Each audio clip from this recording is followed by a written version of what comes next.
1906 में स्टार्ट हुआ था एज अ स्मॉल शॉप पुरानी दिल्ली में। हमारे ग्रेट ग्रैंडफादर ने स्टार्ट किया था, हकीम अब्दुल मजीद। उनके बाद उनकी बहुत जल्दी डेथ हो गई थी, around at the age of 34। और उनके दो बेटे थे, हकीम अब्दुल हमीद साहब और हकीम Mohammed Saeed Sahab. So at the time of partition of India and Pakistan, Hakim Abdul Hamid Sahab stayed in India और उन्होंने हमदर्द इंडिया को परस्यू किया।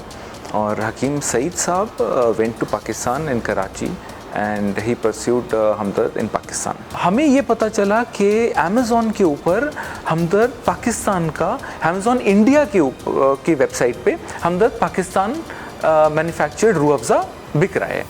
तो Hamdard national foundation India is the owner of the brand Rooh Afza in India. तो जाहिर सी बात है, कोई बाहर के ओनरशिप का रूह अफ़ज़ा नहीं बिक सकता इंडिया में। तो हमने अमेज़ॉन को पहले अप्रोच किया, उनसे बोला कि भाई ये आप नहीं कर सकते, आप बाहर मैन्युफैक्चर्ड प्रोडक्ट रूह अफ़ज़ा ने इंडिया में इंडिया की साइट के ऊपर नहीं बेच सकते, चाहे कहीं और बेच सकते हैं आप, लेकिन इंडिया की वेबसाइट पे नहीं बेच सकते। तो उन्होंने अपनी मजबूरी जताई कि नहीं, हम इसको स्टॉप नहीं कर सकते, वो मार्केट प्लेस है। तो मजबूरन हमें कोर्ट जाना पड़ा और कोर्ट के अंदर एक एप्लीकेशन देनी पड़ी। तो कोर्ट हेल्ड देम रिस्पॉन्सिबल। तो ये अमेज़ॉन ने इसके ऊपर एक्शन लिया और जितने भी वेंडर्स हैं जो इंडियन मैन्युफैक्चर्ड रूह अफ़ज़ा नहीं बेच रहे थे, उनको within 1 week of the order they have removed it. तो ये ग्रे मार्केट होता है।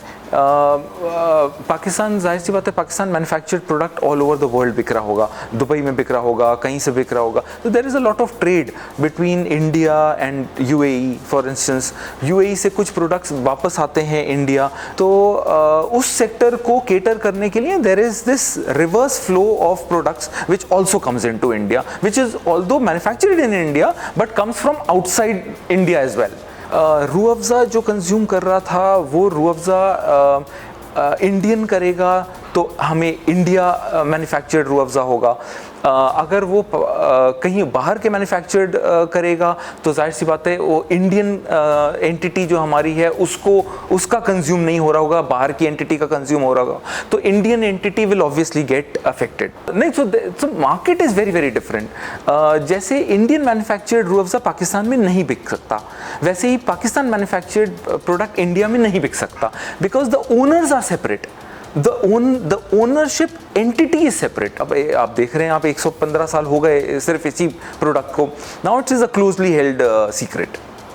ये नहीं कंटिन्यूस, तो 115 साल की हिस्ट्री है, कंटिन्यूसली इंक्रीज होता गया, ईयर टू ईयर इंक्रीज। हो सकता है कि बीच में 1-2 साल की बिकॉज ऑफ सर्कमस्टांसेस जैसे कि कोविड आया। तो शरबत कैटेगरी है, इसमें तकरीबन आप समझिए कि 80% मार्केट शेयर तो रूह अफ़ज़ा के पास ही है। अब उस 20% जो मार्केट शेयर रह जाता है, उसके अंदर बाकी प्लेयर्स हैं। तो हमारी फुप्पी हैं जो पाकिस्तान में हैं, और हमारे फादर हैं जो यहाँ पे हेड कर रहे हैं इंडिया में। I think we are proud of them and they are proud of us. अगर आप सऊदी अरेबिया लेंगे तो the owner of the brand Rooh Afza in Saudi Arabia could be Hamdard Pakistan or is Hamdard Pakistan, so they are selling the product there. So Hamdard India cannot sell the product there because the ownership is held with Hamdard National Foundation Pakistan.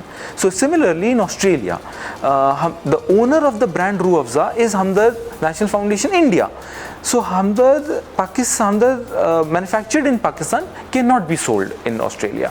तो जिसने पहले apply कर दिया किसी भी country में, so I think they become the owner of the product. No, because India itself is such a big market that we kept on concentrating on the Indian market, and because Pakistan is a smaller market, their vision to go out and explore